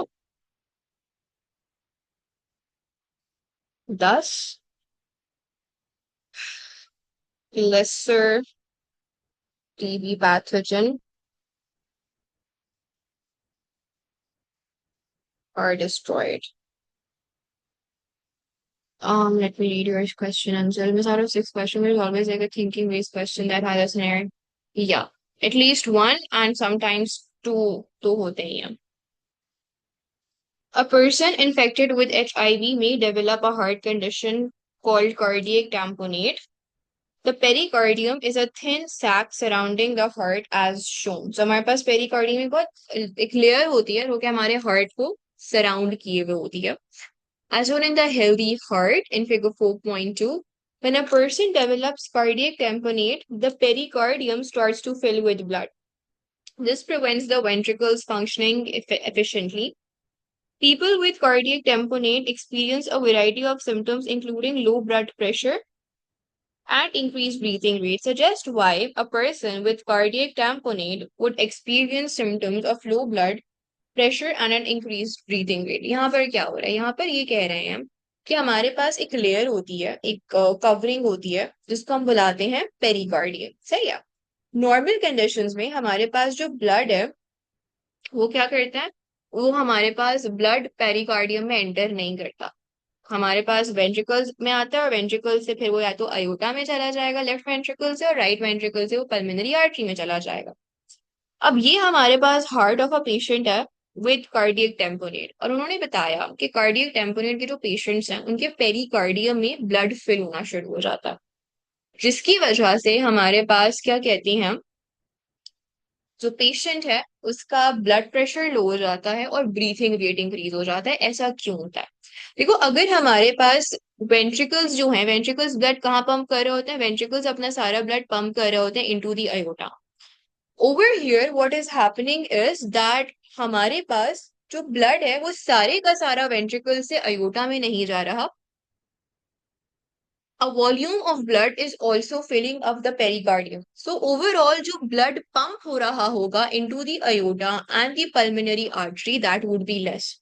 So हमारे पास the volume of the blood in the ventricles would be less, and therefore they would pump less blood into the aorta and the pulmonary artery. इसकी वजह से क्या होगा कि कम blood supply जा रही होगी हमारे टिश्यूज के पास, यानी कि they would experience oxygen deficit because उनको less volume of oxygenated blood मिल रहा होगा. बॉडी कैसे रिस्पॉन्ड करेगी? बॉडी ऐसे रिस्पॉन्ड करेगी कि बॉडी क्या करेगी, body would start to take in more oxygen, क्योंकि टिश्यूज कह रहे होंगे हमें तो ऑक्सीजन मिल ही नहीं रही, और अगर हमें ऑक्सीजन मिल ही नहीं तो लंग्स क्या करेंगे? The lungs would start to breathe in more oxygen. तो हमारे पास फास्टर ब्रीथिंग रेट हो जाएगा to basically increase the quantity of oxygen that is being absorbed by the lungs, so that हमारे पास क्या कहती हैं, enough oxygen जा सके हमारे tissues को. Is this clear? So the volume of blood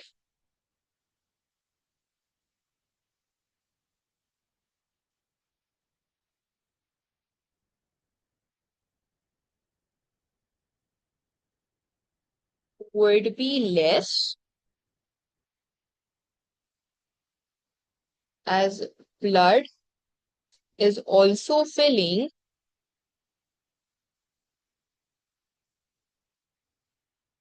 the pericardium,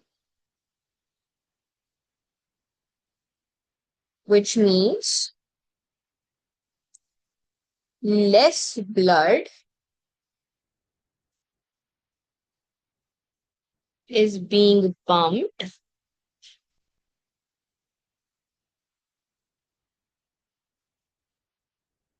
into the aorta and pulmonary artery.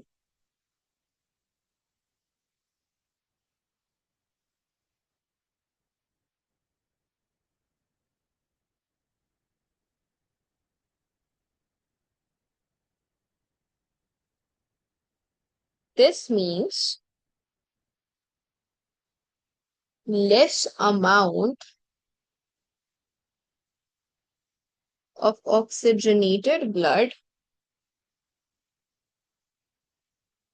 reaches the respiring tissues.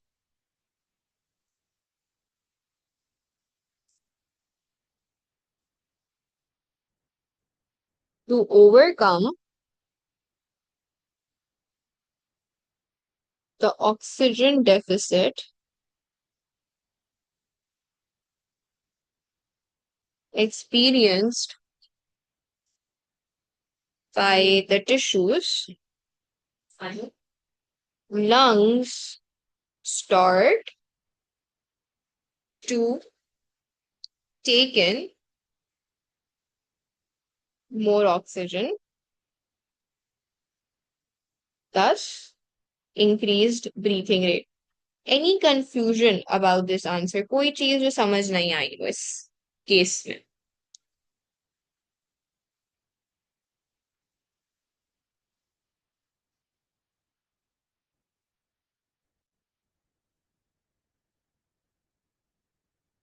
Are we good?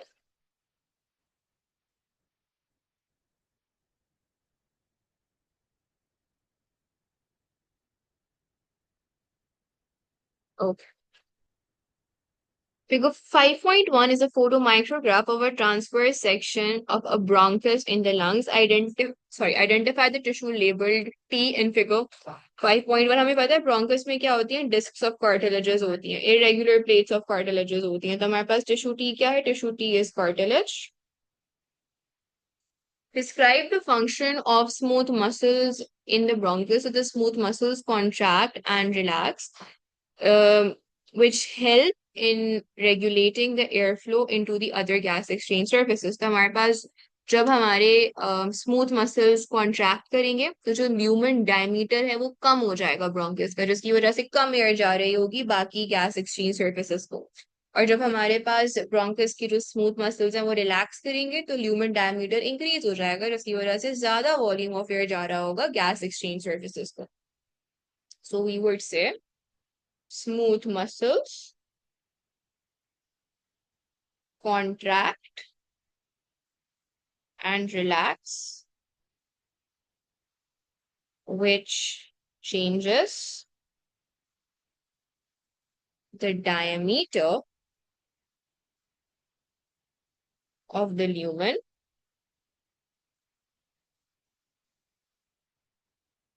therefore regulating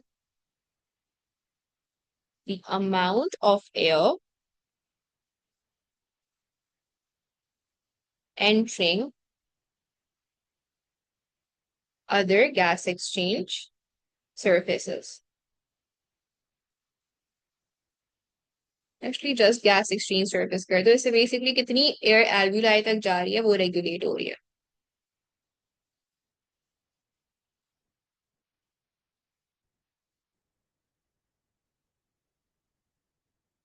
The walls of alveoli contain some specialized epithelial cells called the type 2 epithelial cells. These cells secrete surfactant. Surfactant helps to prevent the alveoli collapsing during breathing.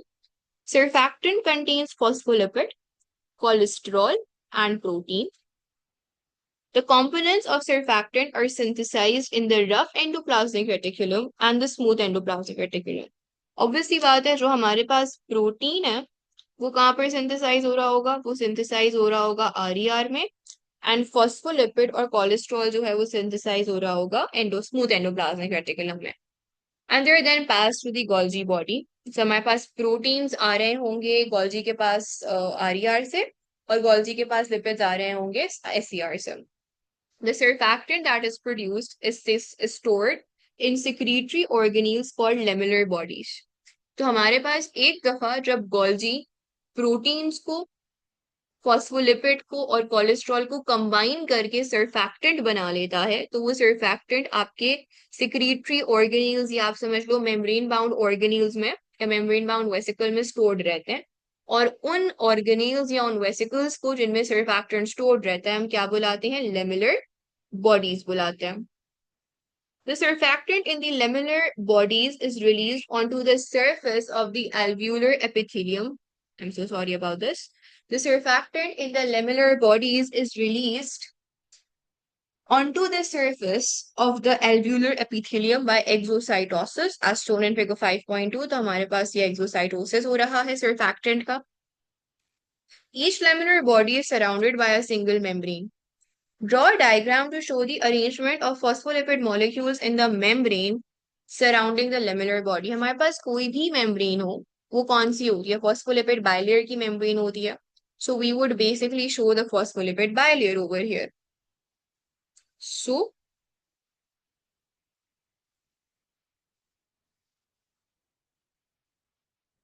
आप क्या कहते हैं? Phospholipid bilayer show कर दोगे.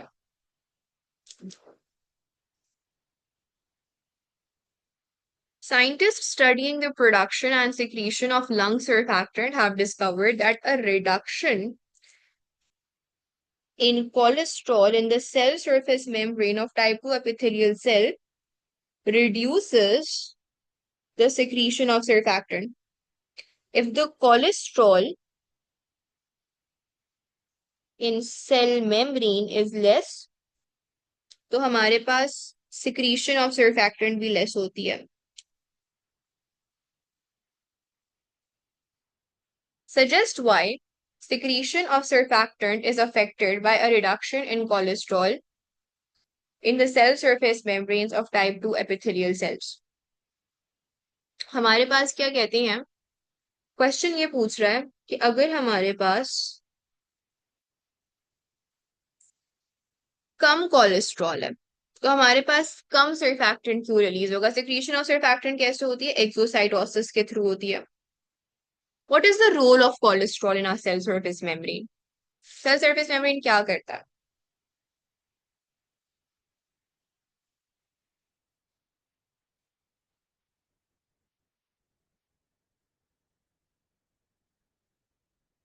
It's not asking us to draw the lamellar body. It is asking us to draw the diagram to show the arrangement of phospholipid molecules in the membrane surrounding the lamellar body.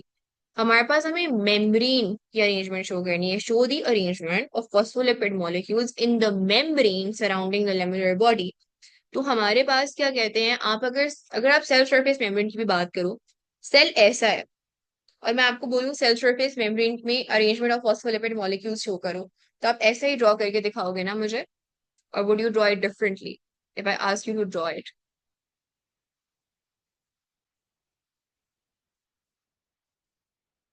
You're going to make the phospholipid barrier the same way for a cell surface membrane, right? Answer?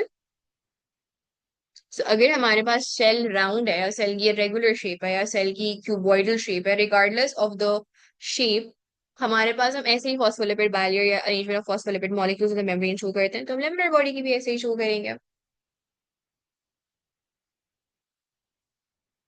तो अच्छा, ये जन्नत का question था जिसको मैंने answer किया.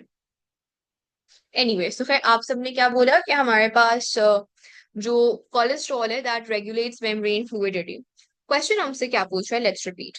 हम लिख देते हैं कोलेस्ट्रॉल क्या करता है. Cholesterol in the cell surface membrane regulates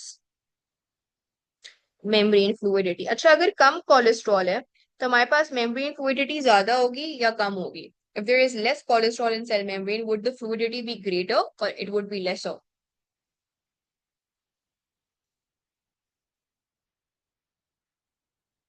Lesser fluidity. Very good. अगर फ्लूइडिटी लेसर है तो किसी भी चीज की movement across the cell surface membrane, would it be easier और would it be harder? If there is less space between the phospholipid molecules, there less fluid, movement restrict हो जाएगी. अब ये सारी चीजें मुझे आप लोगों ने बताई हैं. अब हम फिर से क्वेश्चन करते हैं. Scientists studying the production and secretion of lung surfactant have discovered that a reduction in cholesterol in the cell surface membrane of type 2 epithelial cell reduces the secretion of surfactant. वो ये नहीं कह रहा production कम हो रही है, production हो रही है. लेमुलर बॉडीज में आपके पास क्या कहते हैं? सर्फैक्टेंट बन रहा है. कोलेस्ट्रॉल अगर सेल मेम्ब्रेन में कम है तो उससे क्या चीज रिस्ट्रिक्ट हो रही है, क्या चीज कम हो रही है? Secretion of surfactant. सिक्रीशन कैसे होता है? एक्सोसाइटोसिस से होता है. एक्सोसाइटोसिस में क्या होता है? आपकी जो वेसिकल्स हैं या आपकी जो भी चीज जाके एक्सपेल आउट होनी है सेल से, वो फ्यूज करती है ना सेल सरफेस मेम्ब्रेन से. सो आपके पास अगर सिक्रीशन ऑफ सर्फैक्टेंट रिस्ट्रिक्ट हो रहा है रिडक्शन इन कोलेस्ट्रॉल की वजह से, वो इसलिए हो रहा है because less cholesterol in the cell membrane means that there is the fluidity of the membrane is lesser, which means that the lamellar bodies are able to fuse with the membrane at a lesser degree. Does this make sense? क्योंकि movement restrict हो जाएगी, क्योंकि हमारे पास fluidity कम है less cholesterol की वजह से, इस वजह से जो एक्सोसाइटोसिस है ऑफ आवर सर्फैक्टेंट वो भी कम हो रहा है. Is there anybody who's unable to understand this relationship?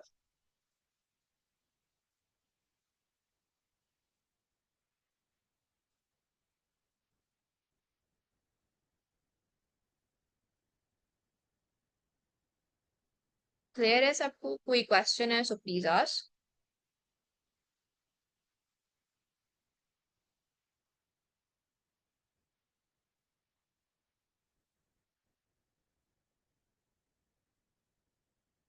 Can repeat that. हमारे पास अगर फ्लूइडिटी ऑफ द मेम्ब्रेन कम हो रही है, तो आप इन्हें मुझे बताया कि मूवमेंट रिस्ट्रिक्ट हो रही है. एक्सोसाइटोसिस एक मूवमेंट है जन्नत.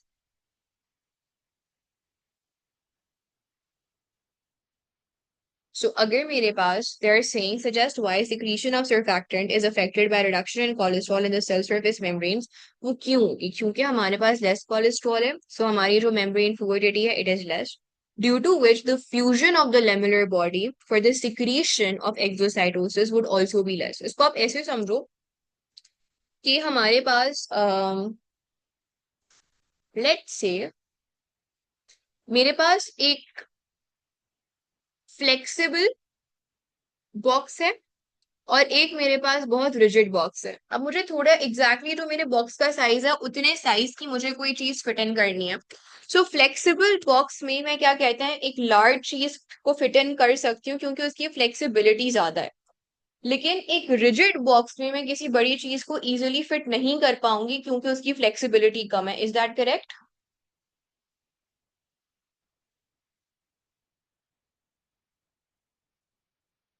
So यहाँ पर fluidity of the membrane, the spacing between the phospholipid molecules is less. The phospholipid molecules are very close. That's why their fluidity of the membrane is less. So अगर मेरे phospholipid molecules करीब करीब हैं, उनकी fluidity कम है, so it would be harder for the lamellar bodies to fuse with the membrane. Do you agree? And if it is harder for the lamellar bodies to fuse with the membrane, तो हमारे पास फिर exocytosis भी मुश्किल हो जाएगा जिसकी वजह से secretion of surfactant कम हो रही है. Right. So that's our answer. अच्छा जी, next question.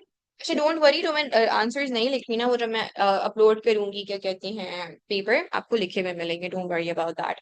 As long as you guys are getting the concept I am good. Lung surfactant is engulfed by macrophages that are in close contact with type 2 epithelial cells. Suggest why macrophage engulf surfactant. क्यों हमारे पास macrophages surfactant को engulf करें? Surfactant तो एक important liquid है जो कि हमारे एल्व्यूलर एपिथेलियम को कोलैप्स से प्रिवेंट करता है. अब सीन ये है कि सर्फैक्टेंट एक फ्लूइड है. लेट्स से बहुत ज्यादा सर्फैक्टेंट बिल्डअप हो गया, बहुत ज्यादा हमारी एपिथेलियल सेल्स की जो सरफेस है उस पर इतना ज्यादा सर्फैक्टेंट हो गया कि हमारा जो diffusion distance across the alveoli है वो बढ़ गया. इसकी वजह से डिफ्यूजन हमारी स्लो डाउन हो जाएगी, लेस एफिशिएंट हो जाएगी. So when the amount of surfactant gets too high, बहुत ज्यादा सर्फैक्टेंट बिल्डअप होता है, तो उसको हमें रिड्यूस करने के लिए कोई तो मैकेनिज्म होना चाहिए, राइट? सो मैक्रोफेजेस उसको इनगल्फ कर लेता है. ये भी हो सकता है एक और रीजन कि हमारे पास जो मैक्रोफेजेस हैं वो सर्फैक्टेंट को इसलिए इनगल्फ करें क्योंकि उस पार्ट ऑफ द सर्फैक्टेंट पे, देखो सर्फैक्टेंट को ऐसे अज्यूम करो it's a liquid that is covering your alveoli. हमारे पास उस पार्ट ऑफ द सर्फैक्टेंट पे कोई पैथोजन आ गया, सो हमारे पास मैक्रोफेजेस सर्फैक्टेंट के उस पार्ट को इनगल्फ कर लेंगे या उस area of the alveolar epithelium के सर्फैक्टेंट को इनगल्फ कर लेंगे जहां पर पैथोजन है. So that's why that could be another reason for engulfing of the surfactant. Is this clear? दोनों रीजन समझ आ गए? एक रीजन है to prevent the buildup of surfactant in the lungs, prevent the buildup of surfactant. और दूसरा reason क्या है? To engulf pathogens on the surfactant or trapped on the surfactant.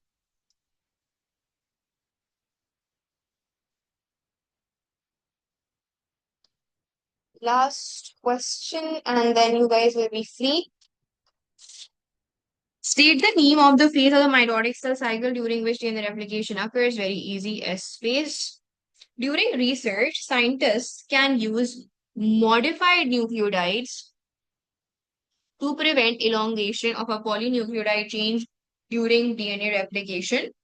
Figure 6.1 shows the structure of a DNA nucleotide found in the nucleus of a cell. So हमारे पास क्या कहते हैं, ये एक डीएनए न्यूक्लियोटाइड है, इसकी क्या कहते हैं, नाइट्रोजनस बेस है, ये हमारे पास डीऑक्सीराइबोज शुगर है, सॉरी, और ये हमारे पास फॉस्फेट हेड है.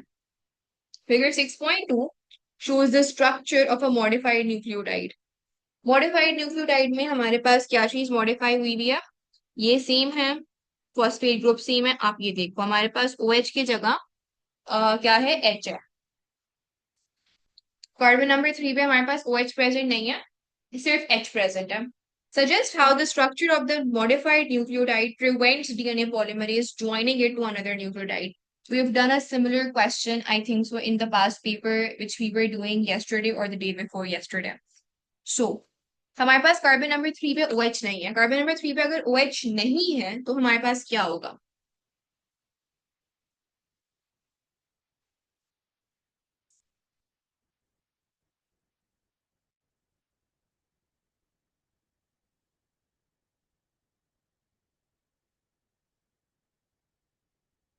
Why would this modified nucleotide prevent the elongation of a polynucleotide chain?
Come on guys, I'm waiting on you for the answer. बहुत आसान है, मैंने तो हिंट भी दे दिया आप लोगों को.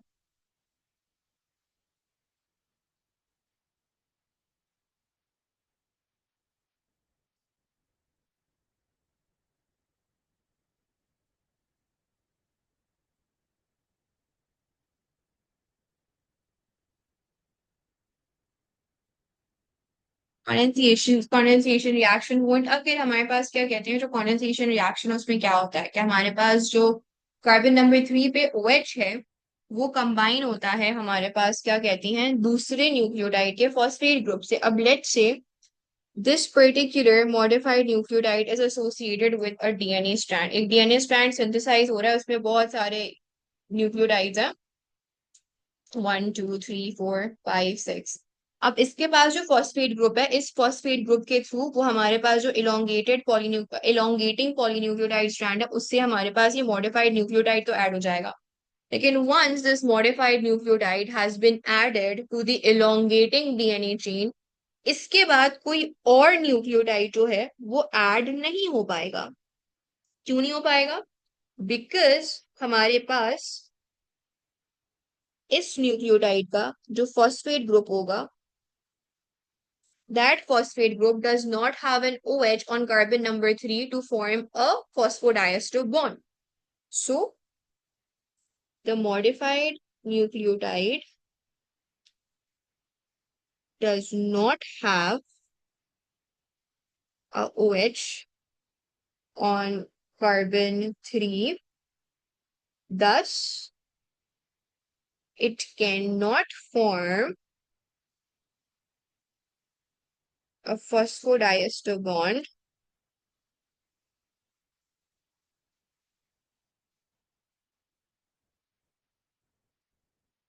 with another nucleotide.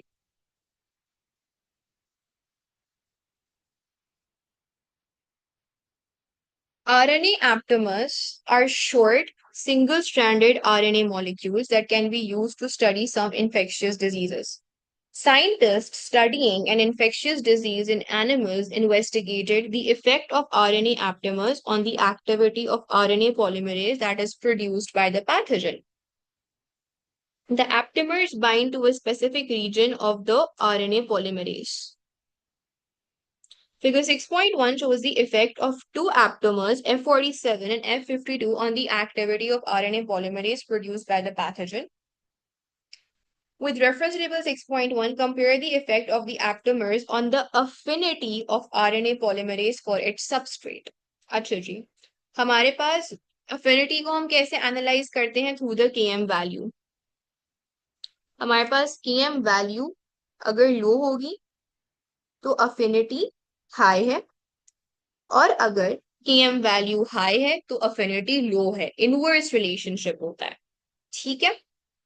Now, when there are no aptamers present, हमारे पास जो enzyme RNA polymerase है उसका जो Km value है that is 346. But when we introduce aptamers, short single-stranded RNA, तो हमारे पास जो RNA polymerase है उसका जो Km value है वो increase कर रहा है. Km value अगर increase कर रहा है तो इसका मतलब क्या है कि हमारे पास जो affinity है वो decrease हो रही है in the presence of the aptamers. अच्छा, हमारे पास अफिनिटी ज्यादा डिक्रीज कहाँ पर हो रही है? अफिनिटी ज्यादा डिक्रीज हो रही है F52 में when compared to F47. So both aptamers decrease the affinity of RNA polymerase for its substrate.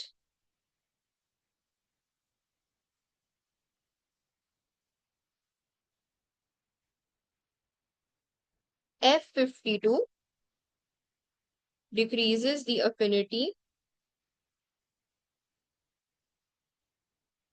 more than F47.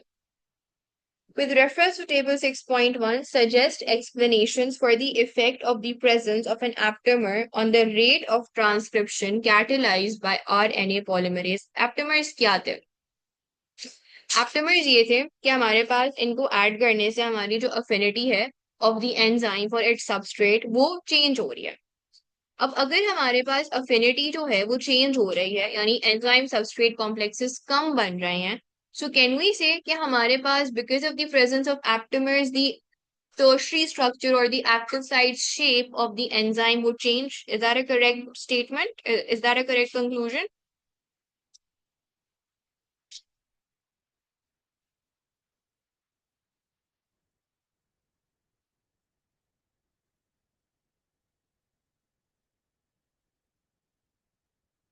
Binding of aptamers changes the shape of RNA polymerase,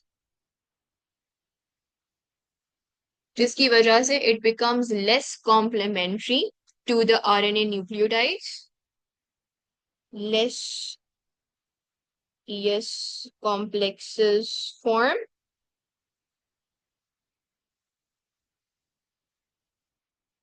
as the enzyme's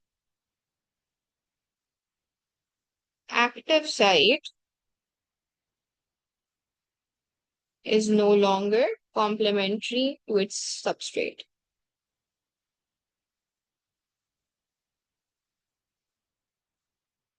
That's it for this paper. Any questions?